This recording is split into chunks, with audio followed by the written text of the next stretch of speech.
లేని మరొక మంత్రివర్యులు శ్రీమతి కొండ సురేఖ గారిని మాట్లాడాల్సిందిగా ఆహ్వానిస్తున్నాం.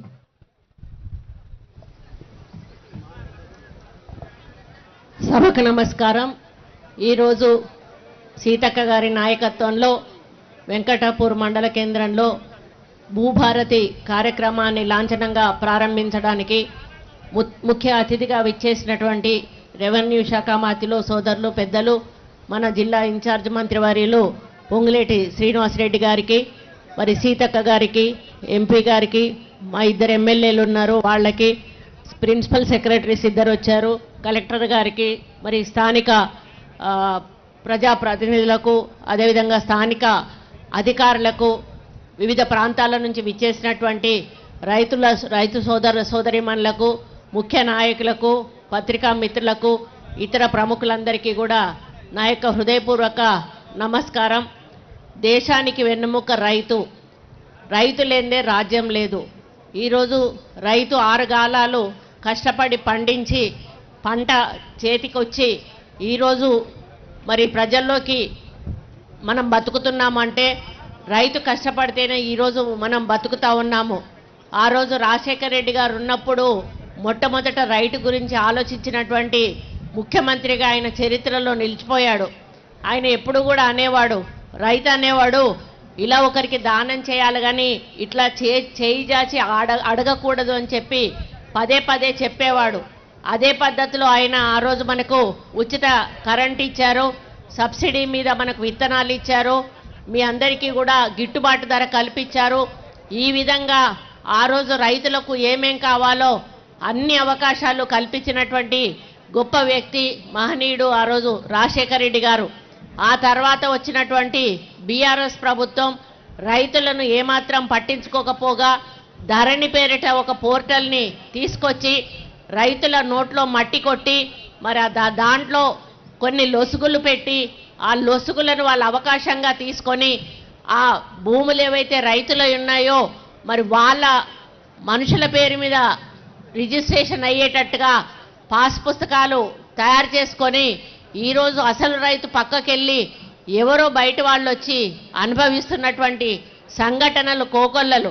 అంతేకాకుండా ఆ రోజు ఇందిరమ్మ ల్యాండ్ సీలింగ్ చట్టాన్ని తెచ్చి ఒక్క భూస్వామికే 100 ఎకరాలు ఉండకూడదు, ఎవరికైతే భూమి లేదో వాళ్ళకు భూమి పంచాలి అని ఒక లక్ష్యంతో ఒక మనిషికి ఇంతే భూమి ఉండాలి, అంతకంటే ఎక్కువ ఉండొద్దు అని ల్యాండ్ సీలింగ్ చట్టాన్ని తెచ్చి ఆ కుటుంబంలో ఉన్న వ్యక్తులకు సరిపోను భూమి వదిలేసి మిగిలిన భూమంతా కూడా తీసుకొని ఆ రోజు మరి దళితులకు పేదలకు పంచినటువంటి ఘనత మరి ఆ రోజు ఇందిరాగాంధీది.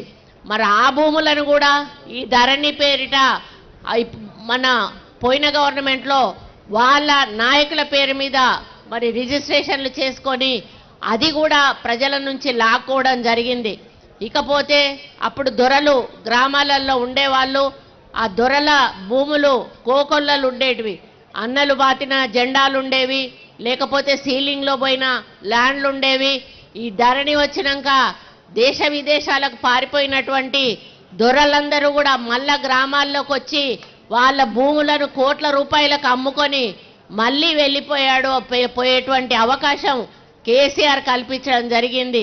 అంటే ఇది మొత్తం ప్రక్రియ చూస్తే ఆయన ఒక రైతుల గురించి తప్పితే అందరి గురించి ఆలోచించాడు. రైతులను మోసం చేయడమే లక్ష్యంగా ధరణి పోర్టల్ని ఆయన ప్రారంభించాడు. దాని తర్వాత రైతుల్లో అంటే ప్రజల్లో గ్రామాల్లో ఎన్ని సమస్యలు మొదలయ్యాయో మీకే తెలుసు. పొద్దున్న లేస్తే రైతు అనేవాడు తనకు కనీసం ఒక గెట్టు కాడ 1 ఇంచు భూమి కదిలినా కూడా బాధపడతాడు. ఆ గెట్టు పంచాయతీ మొదలవుతుంది, నా భూములకు నీ గెట్టు వచ్చింది అని. అటువంటిది ఎకరాల భూములు ఈరోజు మీ నుంచి లాక్కుంటే మీ బాధ ఎలా ఉంటుందో మరి పోయిన ప్రభుత్వానికైతే తెలియలేదు కావచ్చు, కానీ ఈ ప్రభుత్వం ఇందిరమ్మ పాలన చేస్తున్నటువంటి ప్రభుత్వం, ఇందిరమ్మ రైతుల గురించి ఆలోచించినటువంటి ఆమె ఆలోచనను ఆసరాగా చేసుకొని రేవంత్ రెడ్డి గారు, మన అన్న పొంగులేటి శ్రీనన్న ఇద్దరు కూడా రైతుల కళ్ళల్లో నీళ్లు రావద్దు, వాళ్ళు కోల్పోయిన భూములన్నీ కూడా వాళ్ళ పేరిట మళ్ళీ రాసియాలి అనేటువంటి ఒక లక్ష్యంతో ఈరోజు భూభారతి చట్టాన్ని తీసుకొచ్చి మీ కళ్ళల్లో నీళ్లు తుడిచేటువంటి ప్రయత్నం చేయడం జరుగుతూ ఉంది. ఇందులో అన్నిటికీ కూడా అవకాశం ఉంది. పోయిన దాంట్లో ఏదైనా అప్లై చేసుకుందామంటే ఎందులో అప్లై చేసుకోవాలో తెలియదు. అప్లై చేసుకున్నప్పుడల్లా 1000 రూపాయలు కట్టాలి. అది మళ్ళీ పోయి ఎంఆర్ఓ దగ్గర అడిగితే ఇది ఈ సెక్షన్ కింద కదా ఆ సెక్షన్ కింద అప్లై చేసుకోవాలంటాడు. మళ్ళా రైతు పోయి మళ్ళీ 1000 రూపాయలు కట్టి మళ్ళీ అప్లై చేసుకుంటాడు. మళ్ళీ పోయే వరకు ఇది కాదు ఇంకోటి అంటారు. ఈ విధంగా వాళ్ళకు పాపం ఆ పైసలు కట్టుకుంటూ ఆఫీసుల చుట్టూ మీ సేవా సెంటర్ల చుట్టూ తిరగడమే జరిగింది. కానీ ఎవ్వరికీ కూడా దాంట్లో ధరణిలో న్యాయం జరగలేదు అనేది మీ అందరికీ కూడా తెలుసు.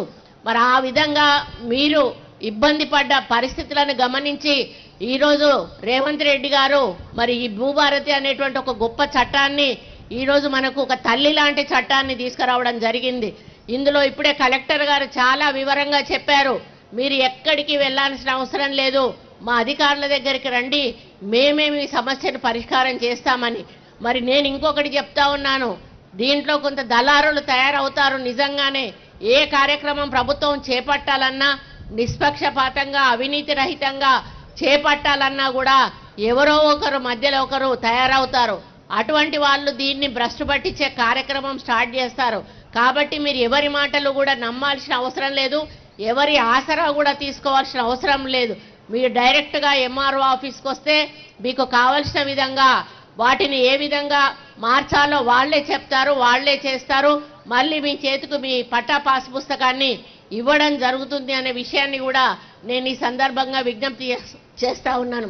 అదేవిధంగా మరి మీరు ఈ భూభారతి ద్వారా తప్పకుండా మీకున్న 100% సమస్యలు కూడా పరిష్కరించబడతాయి. ఇక నుంచి మీరు ఎవరి దగ్గరికి కూడా పోవలసిన అవసరం కూడా రాదు అని తెలియజేస్తా ఉన్నా. గత ప్రభుత్వంలో ఈ బాధతోటి ఎంతోమంది చనిపోయిన కుటుంబాలు కూడా ఉన్నాయి, ఆత్మహత్య చేసుకున్న వాళ్ళు ఉన్నారు, మానసిక క్షోభతోటి చనిపోయిన వాళ్ళు ఉన్నారు.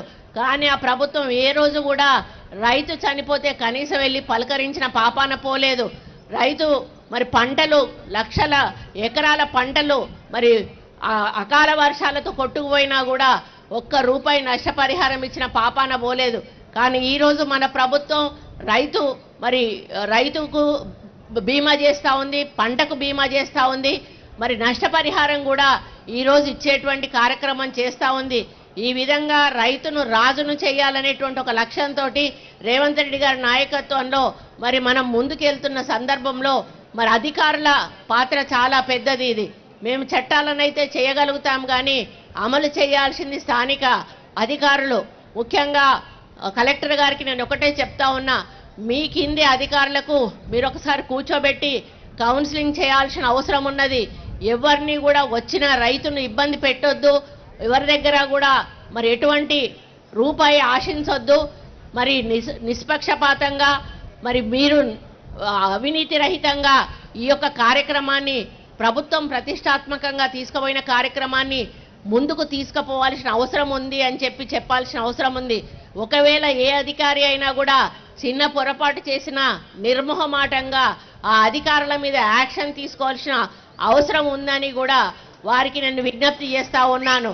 కాబట్టి మీ రైతులకు ఒకటే భరోసా ఇస్తా ఉన్నాము, ఈ భూభారతి ద్వారా మీ సమస్యలన్నీ పరిష్కారం కాబడతాయి, మీరు చాలా హ్యాపీగా ఉంటారు. ఇక రాబోయే రోజుల్లో ఎటువంటి పంచాయతీలు కూడా ఉండవు, మీ భూమి మీకు దక్కుతుంది. కాబట్టి ఇటువంటి గొప్ప అవకాశం కల్పించిన మన ముఖ్యమంత్రి గారికి మనం సదా రుణపడి ఉండాలి, మన రెవెన్యూ శాఖ మంత్రి గారికి కూడా మనము రుణపడి ఉండాలి అని తెలియజేస్తూ మరి అన్న చేస్తున్న ఈ కార్యక్రమానికి మనందరం కూడా వెంట నడిచి మరి ఇది సక్సెస్ఫుల్గా ముందుకెళ్లాలని కోరుకోవాలని మీ అందరికీ కూడా విజ్ఞప్తి చేస్తూ ఇక్కడ వచ్చిన రైతులందరికీ కూడా శుభాకాంక్షలు తెలియజేస్తా ఉన్నాను. ఎందుకంటే రాష్ట్రంలో 4 మాత్రమే సెలెక్ట్ చేసుకున్నారు, 4 మీ యొక్క మండలాన్ని సెలెక్ట్ చేసుకోవడం కూడా మీ అదృష్టంగా భావిస్తూ దీని ద్వారా ఇంకా ఏమైనా తప్పప్పులు ఉంటే, ఎందుకంటే పైలట్ ప్రాజెక్ట్ ఎందుకు తీసుకుంటారు అంటే మీకు అమలు చేసేటప్పుడు ఇంకా ఏమైనా ఒప్పులు తప్పులు ఉంటే మళ్ళీ సరిదిద్దుకునే అవకాశం ప్రభుత్వం తీసుకోవడానికి ఈ పైలట్ ప్రాజెక్ట్ తీసుకుంటుంది. కాబట్టి ఈ పైలట్ ప్రాజెక్ట్ ద్వారా మీకు న్యాయం జరగాలి, రాష్ట్రంలో ఉన్న ప్రతి రైతుకు కూడా న్యాయం జరగాలి అని కోరుకుంటూ మరి ఇప్పుడు మనం ప్రభుత్వం కూడా పంటలకు కూడా బోనస్ ఇవ్వడము, మరి అధికంగా మనం లబ్ధి పొందడం జరిగింది. అదేవిధంగా రైతు బంధుతో కూడా ఈరోజు ఈ ప్రభుత్వం మిమ్మల్ని ఆదుకోవడం జరిగింది. అన్ని రకాలుగా రైతు వెంట ఈ ప్రభుత్వం ఉంది కాబట్టి రైతులందరూ కూడా ఈ యొక్క ఇందిరమ్మ పాలనను ఆహ్వానించాలని, మన ముఖ్యమంత్రి గారిని ఆశీర్వదించాలని, మా వెంట నడవాలని కోరుకుంటూ ఈ అవకాశం ఇచ్చినందుకు ధన్యవాదాలు తెలియజేసుకుంటూ సెలవు తీసుకుంటా ఉన్నాను. జై హింద్. ధన్యవాదాలు మేడం. ప్రభుత్వ కార్యక్రమంతో పాటు అధికారులకు కూడా దిశానిర్దేశం చేసి మనందరికీ ఒక భరోసా కల్పించిన శ్రీమతి కొండా సురేఖ మేడం గారికి మనం అందరం ఒకసారి చప్పట్లతో వారిని అభినందిద్దాం. ఈ కార్యక్రమానికి వక్తగా, ఈ కార్యక్రమ రూపశిల్పంలో ముఖ్య వ్యక్తిగా మన జిల్లా ఇన్ఛార్జి మంత్రివర్యులు శ్రీ పొంగులేటి శ్రీనివాసరెడ్డి గారు